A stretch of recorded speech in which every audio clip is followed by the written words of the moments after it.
LCP, Assemblée nationale, en partenariat avec MGEN, Mutuelle Santé Prévoyance, présente État de santé.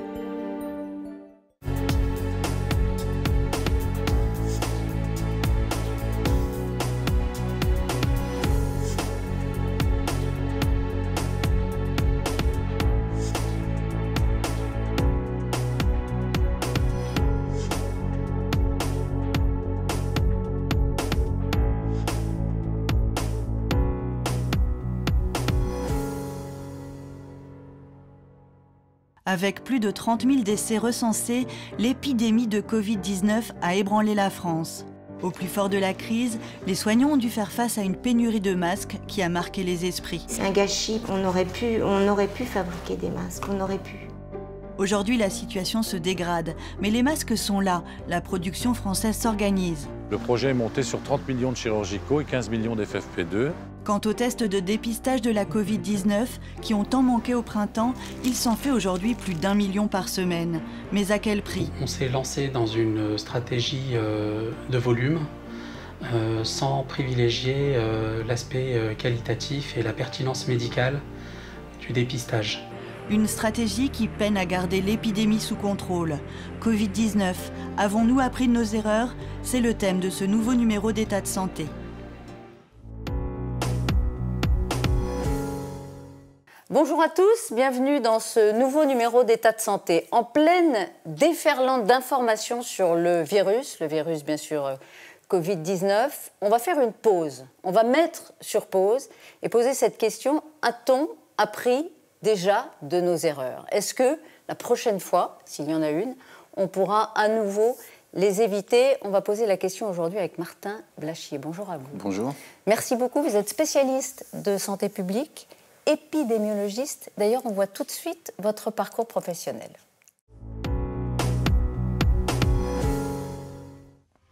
Martin Blachier est médecin épidémiologiste et spécialiste en santé publique. Après avoir exercé dans des unités de recherche de l'INSERM, pour des laboratoires pharmaceutiques et pour la Haute Autorité de Santé, il cofonde en 2012 le cabinet Public Health Expertise. Ce bureau d'études travaille à la fois pour des organismes publics de santé comme l'OMS et des industriels. Son corps de métier, réaliser des modèles de simulation mathématique. Alors, Martin Blachier, on va effectivement s'arrêter sur les erreurs les plus flagrantes, celles que tous les Français ont identifiées depuis des mois et des semaines. Mais d'abord, dites-nous, est-ce qu'on assiste à une première vague qui continue de façon différente, ou est-ce qu'on entre dans une deuxième vague de l'épidémie? Non, il n'y a pas de deuxième vague. En fait, la deuxième vague, c'est un concept qui est un concept sur les épidémies de grippe. En fait, c'est des virus qui, à chaque fois, sont un petit peu différents chaque saison et qui donc vont repasser sur la totalité de la population. Là, c'est complètement différent. On a un virus qui est nouveau, qui arrive sur une population totalement vierge, et grâce à ça, il va pouvoir aller extrêmement vite. Donc, au début, il commence doucement, les choses se mettent un petit peu de temps à se mettre en place, et au bout d'un moment, vous avez cette fameuse exponentielle, oui. Donc ça monte en flèche. Et là, ce que tous les pays ont fait, c'est qu'ils ont coupé net la course du virus. Donc c'est redescendu. 3 semaines après qu'on ait coupé, on a vu les hospitalisations redescendre, et du coup, le virus a été maintenu comme ça, comme par un couvercle, le temps qu'on se relâche un petit peu, et qu'il trouve le temps de repartir. Donc en fait, on a vraiment une seule cinétique, mais qui a été contrainte et qui est repartie. Donc là, on l'a contenu, hein, on l'a enfermé dans un placard grâce au confinement. On a ouvert un peu le placard, donc il ressort. Voilà. Mais c'est le même, il a la même tête, il n'a pas muté. Non, il est très stable. Il n'est pas plus ou moins dangereux qu'avant. Est-ce qu'il y a des choses qui nous échappent dans le processus de contamination? On dit que ce virus, cette épidémie, elle a un coefficient de dispersion qui est important. Je vais expliquer ce que c'est. En fait, on dit le fameux R0, vous saviez, dont on parlait tout le temps, on estimait qu'il était autour de 3. Ça veut dire qu'une personne infecte en moyenne 3 personnes. Mais en fait, ce n'est pas ça qui se passe. Une personne va infecter 20, 30, 40 personnes, et la plupart des gens vont infecter personne ou une seule personne. Mais vous savez, vous avez des moyennes où tout le monde est quasiment à la moyenne, et puis vous avez des moyennes où vous avez des extrêmes. Exactement. Et là, c'est ce qui se passe. C'est-à-dire qu'on a un certain nombre de gens qui sont des super contaminateurs. Il y a 2 exemples qui existent aux États-Unis. On sait aujourd'hui qu'il y a un rassemblement de motards qui a duré un week-end, qui a été à l'origine à peu près de 200 000 contaminations. On sait qu'il y a une chorale aussi de personnes âgées qui a été responsable d'une hécatombe, parce qu'en plus, ça se diffuse dans la population âgée. D'ailleurs, je reviens sur un point qui est intéressant. On dit souvent en ce moment, faites attention, les enfants vont contaminer leurs grands-parents. En fait, c'est probablement pas la réalité. Probablement que les personnes âgées, en fait, se contaminent entre elles. Donc, par parenthèse, c'est pas la peine de mettre des masques aux enfants, parce qu'ils ne se contaminent pas entre eux, ils ne contaminent même pas les personnes âgées, qui sont cibles. Absolument. En fait, l'épidémie ne passe pas par les enfants. Alors, on a plein d'éléments sur les enfants. La première chose, c'est qu'on n'a jamais vu un cluster dans une école. Ça veut quand même dire quelque chose. C'est-à-dire que quand vous avez un enfant qui est infecté dans une école, vous testez les autres enfants de l'école, ils sont tous négatifs. Or, ils passent leur temps ensemble, ils se crachent dessus toute la journée.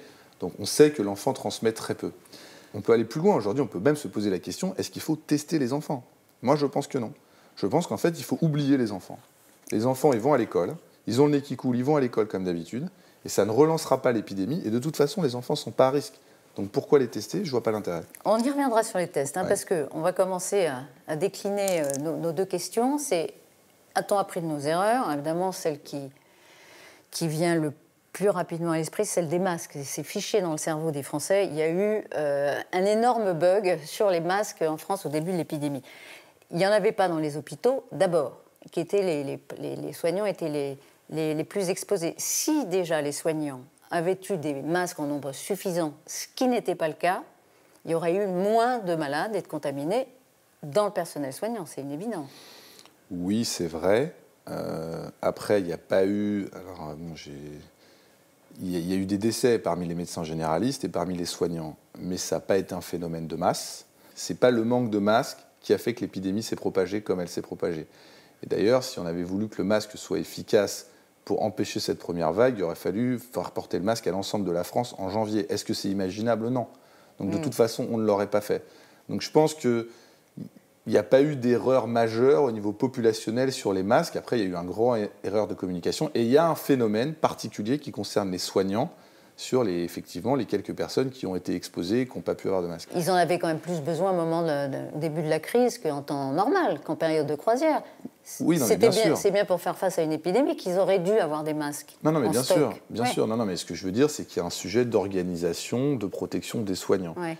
Et c'est pas de ça dont les gens ont parlé. Les gens, ils ont parlé du problème de masque en population générale. Ouais. Et il n'y a aucun pays qui a masqué sa population au lieu de faire un confinement. Si on regarde dans les autres pays, c'est un problème qui ne s'est pas posé.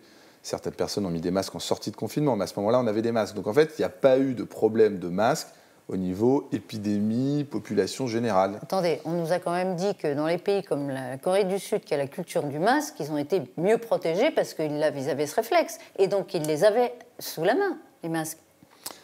En fait, en Asie, c'est totalement différent. En Asie, ils portent le masque en permanence. Oui. Pas pour Mais les donc, maladies.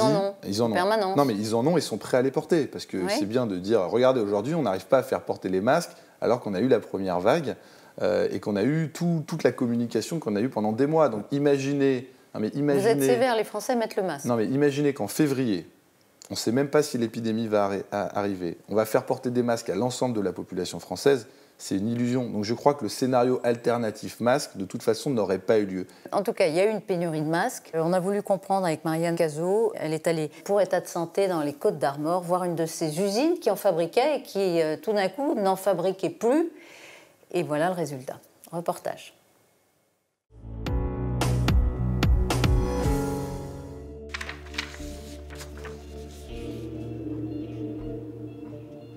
C'était il y a 2 ans seulement.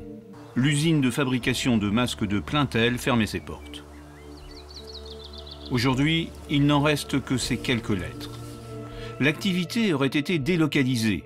Certaines machines seraient parties en Tunisie. Mais Marie-Annick Tribouta a précieusement conservé quelques masques de l'époque. Elle en a confectionné à Plaintel pendant 30 ans, avant d'assister, incrédule, à la pénurie que la France a connue. C'est un gâchis parce qu'il y a des machines toutes neuves qui ont été détruites. On aurait pu fabriquer des masques, on aurait pu. Oui. Pour éviter une nouvelle pénurie, faudra-t-il donc relocaliser ? Bonjour. Ce n'est pas si simple pour l'ancien président de l'usine de Plaintel. Il nous montre ce document, un protocole d'accord qu'il a signé en 2005 avec le ministre de la Santé de l'époque, Xavier Bertrand. L'entreprise s'engageait à installer un atelier de production de masques de type FFP2 sur le territoire national. Et en contrepartie, l'État passait commande de 180 millions de masques. Ensuite, l'article 11, il est simple. L'État assurera le renouvellement de son stock de masques arrivés à péremption. Et ça n'a absolument pas été fait. Quand on signe avec l'État, on a toujours un peu, avec beaucoup de naïveté, l'impression que c'est béton, que la parole est béton. Finalement, on s'est aperçu rapidement que changement de gouvernement, changement de stratégie, ce qui a été signé par l'État n'est plus respecté. L'entreprise de Plaintel a commencé à péricliter. Et le rêve de souveraineté sanitaire s'est envolé avec elle. Aujourd'hui, la région ne veut pas voir l'histoire se répéter. Alors, près de Guingamp, Guy Asquette pilote un projet de coopérative de masques. On est parti sur une production, le projet est monté sur 30 millions de chirurgicaux et 15 millions d'FFP2, donc dans le bâtiment atelier qui est derrière, là, qu'on voit. Les erreurs qui ont été faites à l'époque, très concrètement, de dépendre de 1 ou 2 donneurs d'ordre et à 80%, 60% de l'État. Bon, voilà. Après, c'est faire confiance au marché. Le marché mondial, la panacée de tout. Non. Par exemple, qui aurait imaginé que les géographies de production seraient elles-mêmes en confinement et que les usines seraient à l'arrêt? Personne n'avait pensé à ça, il faut être honnête. Et bien voilà, on a vécu ça et ce ne sera pas la dernière fois. Donc ça veut dire qu'il faut des points d'appui multiples, et y compris de penser à en installer dans notre propre territoire. Et cette fois-ci, pour qu'elle y reste implantée. La société coopérative d'intérêt collectif appartiendra à des collectivités territoriales, des entreprises et à des citoyens en majorité bretons. On est sûr d'avoir Lamballe-Térémère et Saint-Brieuc agglo. Et puis on est en train de démarcher à travers les 3 autres départements, toutes les agglos importantes. Dans les Côtes-d'Armor, la future usine ne sera pas la seule à produire des masques. Une autre entreprise pourrait s'implanter sur ce site, non loin de là. Ailleurs, sur le territoire, les commandes de l'État affluent. La production française de masques sanitaires devrait passer chaque semaine de 3,5 millions avant l'épidémie à 100 millions d'ici décembre, d'après le ministère de l'Industrie. Mais ces activités de crise seront-elles pérennes? En Bretagne, lors d'une conférence de presse au Conseil régional début juillet, les collectivités territoriales affichaient leur engagement dans le projet de la coopérative des masques. Nous sommes à l'origine, l'un et l'autre, enfin la région et le département, de cette initiative. Et pourquoi ce projet? Parce qu'au moment de la crise du Covid, on n'a pas été les seuls d'ailleurs à faire le constat qu'on avait un problème d'approvisionnement, notamment en masques, mais pas seulement, et qu'il était nécessaire qu'on retrouve une certaine souveraineté en la matière. Seront-ils toujours au rendez-vous une fois l'épidémie passée? Interrogé 2 mois plus tard, Guy Asquette veut croire à un impact durable de la crise. Beaucoup de responsables se sont dit désormais, je vais répartir les œufs dans plusieurs paniers et je vais sécuriser une partie de mes appros et soutenir les démarches de relocalisation. Ça, je le sais, et c'est vrai de beaucoup d'acteurs. Après, il y en aura toujours qui vont chercher le demi-centime, qui croient des économies. Enfin, quand vous faites des économies d'un demi-centime pendant 10 ans sur un truc à 20 centimes, mais que pendant 4 mois, il faut l'acheter 3,50 € le masque, à l'arrivée des courses, si vous faites les 2 colonnes et que vous faites le calcul, vous avez simplement soutenu une mauvaise pratique et pas finalement fait d'économie au sens vrai. Pour le moment, la France n'est toujours pas autosuffisante en masques sanitaires. Les importations, principalement depuis la Chine, n'ont pas cessé.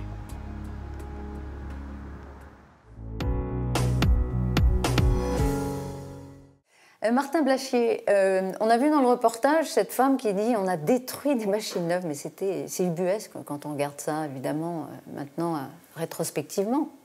Je pense que ce qui était très compliqué à l'époque, c'est qu'il y avait un vrai débat sur l'utilité du masque.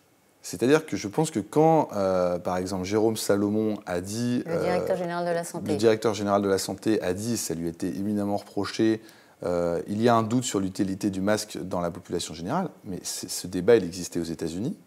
Il y a eu le débat en Angleterre, qui a été bien plus tardif que chez nous, et aujourd'hui, il y a même le débat qui persiste en Suède. Donc, je veux dire, ce débat, il a vraiment existé. Donc en fait, il n'était pas de mauvaise foi quand il disait ça. Alors après, reste à savoir si derrière, en arrière-pensée, il avait l'idée qu'il n'avait pas de masque. Voilà, je pense que c'est là la polémique. C'est ça le soupçon. Non, mais c'est ça le soupçon. Mais le débat scientifique, il est réel. Et le fait que ça n'aurait pas changé l'épidémie drastiquement, c'est vrai aussi. Maintenant, je pense qu'effectivement, à l'avenir, si on n'a pas de masque pour une prochaine épidémie, là, pour le coup, ce sera une faute. C'est intéressant que vous introduisiez en tout cas de la complexité, de la nuance dans ces débats qui sont traités publiquement de façon extrêmement binaire. Parlons des tests. On nous a dit tester, tester, tester. C'était open bar, tout le monde, quelque personne que ce soit, fragile ou pas, malade ou pas, peut aller se faire tester. Est-ce que c'est une bonne stratégie, Martin Blachier? Non, le test, là, pour le coup, je pense que ça a été le grand n'importe quoi de cette gestion de l'épidémie. La première grande erreur, c'est de penser qu'on allait contrôler l'épidémie en testant. Nous, on avait fait les calculs à l'époque et on l'avait dit. On avait dit, vous ne contrôlerez pas l'épidémie, une épidémie comme celle-là où 80% des gens sont asymptomatiques, en testant, traçant, isolant. Vous allez avoir au mieux un tiers, un quart des chaînes de contamination. Donc, en fait, vous ne ferez rien. Pourquoi ? Seulement un tiers, un quart? Parce qu'il y a trop de gens asymptomatiques, en fait. C'est une épidémie qui est totalement invisible. Donc, vous allez réussir, parfois, il y a quelqu'un de symptomatique, vous allez le dépister, vous allez attraper les quelques personnes asymptomatiques qui sont autour de lui, mais la grande majorité des asymptomatiques, vous n'allez pas réussir à les attraper. Et en fait, c'est tellement rapide le moment où vous devez intervenir que finalement, vous n'arrivez pas à remonter à 1, 2, 3 nœuds. De toute façon, il n'y en avait pas non plus en stock suffisant. Exactement. Le seul moment où vous pouvez contrôler l'épidémie avec des tests, c'est au tout début. C'est-à-dire juste après la levée du confinement, on avait une circulation extrêmement faible. Donc, dès qu'il y a une personne symptomatique, ouais. mais ça veut dire dès qu'il y a une personne symptomatique, vous bouclez la zone, vous testez. Géographiquement? Géographiquement. Plus personne ne sort. Ce qu'on a vu en Chine. Exactement, et ce qu'on a vu en Allemagne aussi. Plus personne ne sort, on teste tout le monde dans la zone et on isole les cas qui sont positifs. Voilà, ça, c'est possible. Mais c'est sacrément contraignant. Hein, c'est spécial, comme stratégie. Donc, je pense qu'on n'aurait jamais pu le faire. Alors, en tout cas, cette stratégie qui a été adoptée par les pouvoirs publics de dire on va tester tout le monde, il y avait une espèce de surenchère, 700 000, 900 000, plus d'1 million, ça donne des embouteillages catastrophiques à l'entrée des labos. Regardez le reportage de Marianne Cazot. Comme vous le savez, dépistage égale embouteillage. Et cela fait des semaines que cela dure dans ce laboratoire de la région parisienne. Vous ne l'avez pas revu depuis 15 jours? Vous faites le dépistage ici? Oui. Il faut prendre rendez-vous? Oui. C'est-à-dire que je pars à l'étranger et on me le demande 72 heures avant. On ne sera pas dans les délais, monsieur. On a un délai de 6 jours à une semaine presque. 6 jours. C'est évidemment trop long et c'est tout le problème. Impossible de casser les chaînes de transmission avec de tels délais. À Sorbonne Université, c'est ce que cette équipe d'épidémiologistes démontre grâce à des modèles mathématiques. Et ce, depuis le déconfinement déjà. On a calculé, on a estimé les délais entre le démarrage des symptômes et le jour où une personne se fait tester. Les traçages doivent être couplés avec un isolement précoce. Parce que si on isole une personne après sa période d'infection, c'est complètement inutile. Pour freiner l'épidémie, il faudrait donc tester plus rapidement. Mais ça bloque, malgré les efforts des laboratoires. Pourquoi? Tout simplement parce que les tests sont ouverts à tous, sans ordonnance et entièrement remboursés. Alors, chaque jour, jusqu'à 80 personnes viennent ici passer un test PCR. Alors, vous allez reculer au maximum, s'il vous plaît, bien droit. Voilà, et vous ne bougez plus. 10 fois plus qu'à la sortie du confinement. Et le matériel manque pour accélérer la cadence.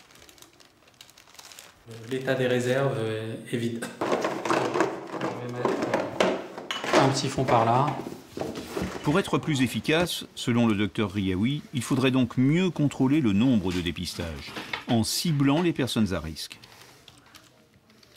On s'est lancé dans une stratégie de volume sans privilégier l'aspect qualitatif et la pertinence médicale du dépistage. On a aujourd'hui une majorité de patients qui se font dépister pour des raisons de convenance. Les demandes véritablement urgentes sont noyées dans la masse. C'est très compliqué pour nous, compte tenu de la forte affluence au laboratoire, de pouvoir réellement assurer un tri le plus efficace possible. En effet, cette stratégie serait plus efficace. Car d'après les données de Santé publique France, cette semaine-là, le taux de positivité au test était près de 3 fois plus élevé chez les personnes avec symptômes que chez celles sans symptômes. Prioriser, une approche que le gouvernement a désormais décidé d'adopter, tardivement. Vous êtes prioritaire si vous présentez les symptômes de la Covid, si vous avez été en contact rapproché avec une personne positive, ou enfin si vous êtes un personnel soignant ou assimilé travaillant à l'hôpital, dans un EHPAD ou à domicile. Mais comment s'assurer de ces critères auprès des patients? Vous êtes professionnel de santé? Non. Vous avez des symptômes? Oui. Problème, sans ordonnance, rien ne peut le prouver.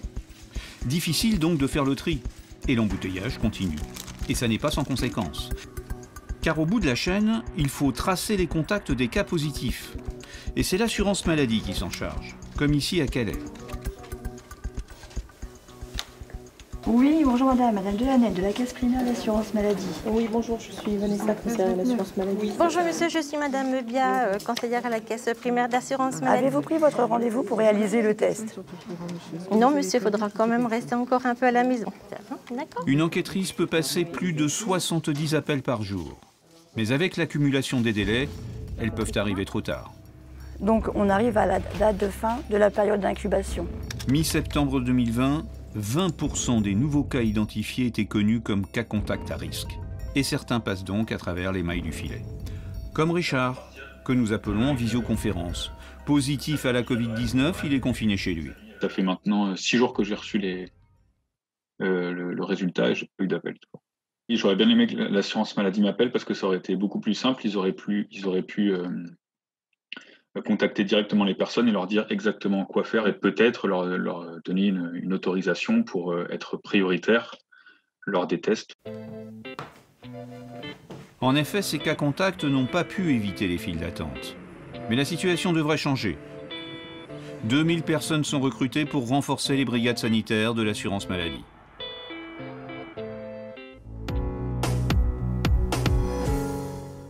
Alors Martin Blachier, des personnes qui se font tester, qui ont les résultats 10 jours après parfois.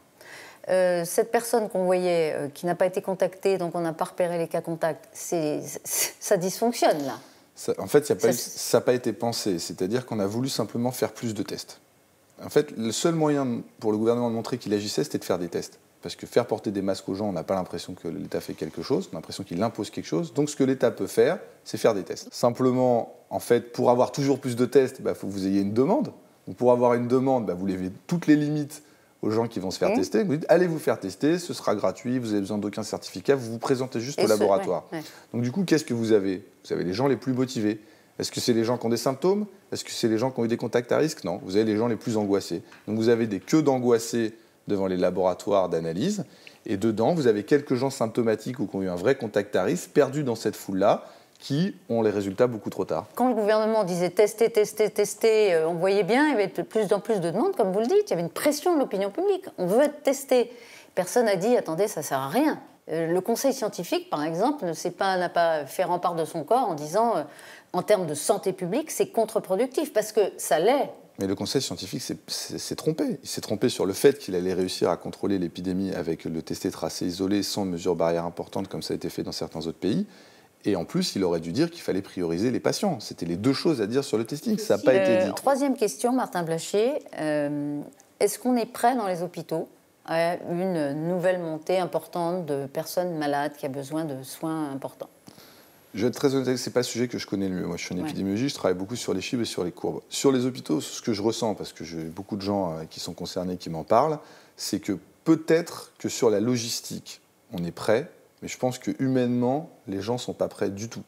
Je pense que personne n'a envie de revivre ça, et je pense qu'on aurait un espèce de drame humain chez les soignants. Alors, matériellement, en tout cas, est-ce qu'on s'est armé? Est-ce que les hôpitaux ont été armés depuis le début de la crise? On regarde tout de suite, regardez cette infographie. Au pic de l'épidémie de Covid-19 au printemps 2020, 7027 lits de réanimation ont été occupés simultanément, alors que la France n'en comptait que 5058 auparavant. Des milliers de lits ont donc été créés dans l'urgence. Afin d'éviter que cette situation ne se reproduise, le ministre de la Santé a annoncé que 12 000 lits pourraient désormais être disponibles si la situation le nécessitait. Comment? Dans leur majorité, les nouveaux lits de réanimation installés proviendraient, comme au printemps, pour 47% de la transformation des lits dits de surveillance continue, c'est-à-dire de lits monitorés, mieux équipés que les lits d'hospitalisation classiques, et pour 32% de la mobilisation d'emplacements de salles de réveil et de blocs opératoires. L'hypothèse des 12 000 lits impliquerait donc de déprogrammer, comme en avril, la quasi-totalité des autres soins et opérations que l'on appelle maintenant non-Covid dans les hôpitaux. Autre problème, chaque nouveau lit de réanimation ainsi créé demanderait du personnel, 2 infirmiers pour 5 patients et 1 aide-soignant pour 4 patients. Passer de 5 000 à 12 000 lits de réanimation nécessiterait donc plus de 17 000 infirmiers et près de 2 000 aides-soignants. La réserve sanitaire ne suffirait pas. Elle compte 1 651 infirmiers et 285 aides-soignants. Et alors même que les ARS prévoient l'organisation de renforts humains et de formations accélérées, il semble donc difficile d'affirmer aujourd'hui que le nombre de lits soit suffisant en cas de nouvelle crise épidémique. Martin Blachier, vous disiez la clé c'est l'humain, donc ça passe aussi par la formation. On dit qu'il y en a besoin de beaucoup plus de personnel, ça prend du temps de former aussi les médecins. Donc on ne peut pas être prêt comme ça du jour au lendemain à passer de 5 000 à 12 000 lits. Absolument, mais c'est exactement ça. De toute façon, l'hôpital public, ils sont en manque de personnel. Ils n'arrivent pas à recruter. Ils mettent des offres et ils n'ont personne qui vient. Donc ce n'est pas du jour au lendemain qu'ils vont avoir des gens qui viennent. Pour finir, Martin Blachier, le vaccin contre ce Covid ou cette Covid, vous dites quoi ? Je pense qu'il faut que les gens considèrent qu'il n'y a pas besoin d'avoir un vaccin extraordinaire pour sortir d'une situation de stress collectif. Il suffit que ce soit 50% et que suffisamment de gens se vaccinent pour faire en sorte qu'on n'aura pas cette cinétique exponentielle qui fait peur à tout le monde. Puis je pense qu'il y a aussi des traitements antiviraux quand même qui sont à l'étude. On pourrait avoir un traitement qu'on prend dès les premiers symptômes, qui fait qu'on ne contamine plus les autres. Et ça pourrait être aussi un game changer, comme on dit, quelque chose qui change la donne. Donc je pense qu'il y a quand même l'innovation thérapeutique va nous apporter quelque chose dans l'année à venir qui va nous permettre de sortir de cette situation de crise. On espère qu'on fera moins d'erreurs la prochaine fois. En tout cas, c'était le thème de l'émission. Merci beaucoup Martin Blachier d'avoir été avec nous dans ce numéro d'État de santé. Merci de nous avoir suivis. On se retrouve évidemment très vite pour un prochain numéro d'État de santé.